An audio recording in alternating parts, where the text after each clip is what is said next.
Have you ever felt a deep sense of frustration at work, wondering why certain tasks feel exponentially harder for you than for others? Perhaps it's the struggle to meet deadlines, the constant battle with a mountain of emails, or the overwhelming feeling of being perpetually behind, no matter how hard you try. If these feelings resonate, especially alongside a diagnosis of ADHD, you are far from alone. Today, we're going to explore a topic that's becoming increasingly vital: ADHD and work stress, and more importantly, what genuinely helps. For many adults, ADHD isn't just a childhood memory. It's a persistent force shaping their professional lives, often leading to heightened stress, burnout, and a sense of underperformance. This isn't about lacking effort or intelligence. It's about a neurobiological difference that interacts uniquely with the demands of the modern workplace. The good news is, understanding these challenges is the first step towards effective solutions, creating a path not just to coping, but to thriving.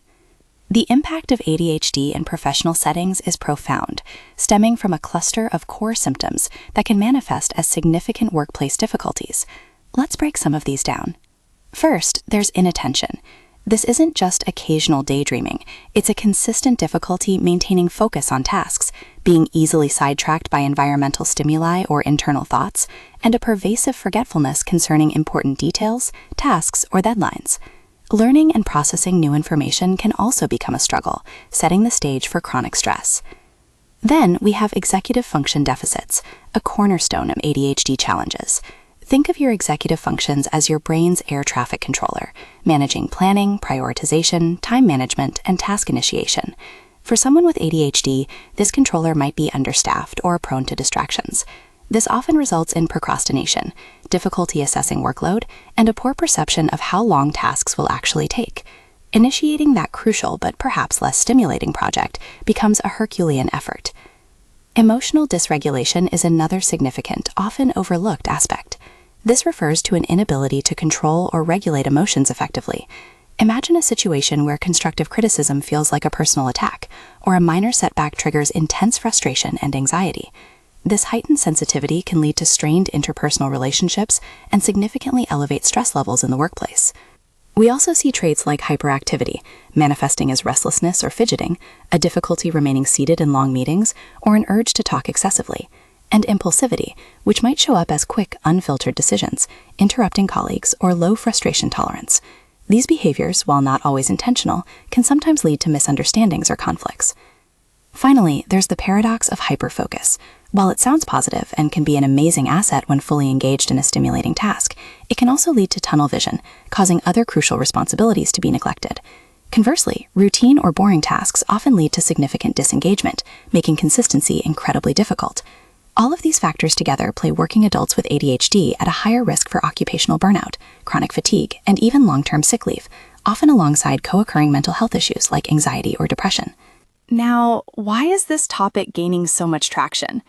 We're seeing an accelerated rise in ADHD diagnoses and medication use across age groups, signaling a wider recognition of the functional difficulties that ADHD symptoms present in daily life. This isn't just about kids in school anymore. It's about adults navigating complex professional environments. Compounding this, there's been a significant underdiagnosis of ADHD in adults for decades, particularly in older demographics. This has created a backlog of unaddressed needs and a clear demand for tailored support services in the workplace. It's time to move beyond simplistic labels and cultivate a deeper understanding. So, what genuinely helps? Effectively addressing ADHD and work stress requires a multifaceted approach, combining individual strategies, professional guidance, and environmental adjustments. Let's start with self-management and coping strategies. These are techniques you can employ independently. Simple things like using visual timers for tasks, breaking down large projects into smaller, manageable steps, implementing body doubling, working alongside someone else, even virtually, or utilizing noise-canceling headphones can make a remarkable difference. Experiment to find what anchors your attention and organizes your day. Then there's professional support. This often forms the bedrock of sustainable change. ADHD coaches and therapists are invaluable. Coaches, for instance, specialize in helping individuals build executive function skills, like time management, organization, and task initiation. They offer personalized guidance, helping you translate strategies into daily habits. Therapists can help navigate the emotional challenges, anxiety, and self-esteem issues that often accompany ADHD. And for many, pharmacological treatment plays a crucial role. When prescribed appropriately, medication can significantly improve focus, reduce impulsivity, and thereby enhance overall workplace functioning. Technological aids are another powerful ally. Tools like browser extensions designed for accessibility can make reading, writing, and navigating the web easier by reducing visual clutter or offering text-to-speech functions. Task management apps, digital planners, and reminder systems are not just conveniences. For someone with ADHD, they can be essential prosthetic brain tools. Crucially, we must talk about workplace accommodations. These are adjustments to your work environment or job tasks designed to mitigate the impact of ADHD symptoms. They are not special favors. In many countries, like the US under the Americans with Disabilities Act, they are legally protected rights. This could mean flexible work hours, a quieter workspace, written instructions instead of purely verbal ones, or even reevaluating job duties to better align with strengths. However, despite increasing awareness, several significant challenges and points of contention persist. One major issue is the underdiagnosis and insufficient support for adults. Many adults still slip through the cracks, often misdiagnosed or dismissed.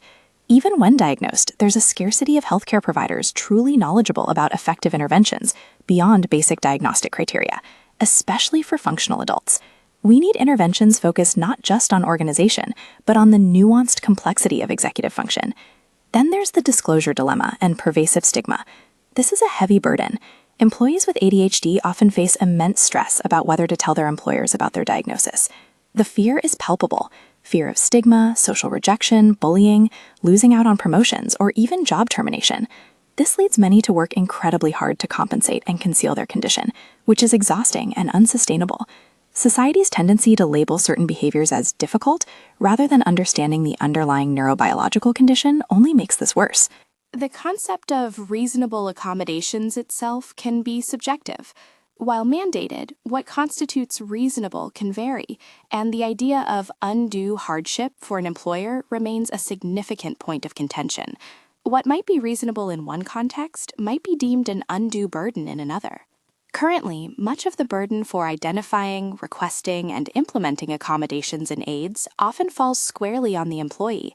There's a recognized need for employers and organizations to take greater responsibility, moving towards more proactive organizational support rather than just reactive compliance. Finally, there's the ongoing discussion about fostering truly neuro-inclusive workplaces. This isn't just about making adjustments, it's about fundamentally changing culture.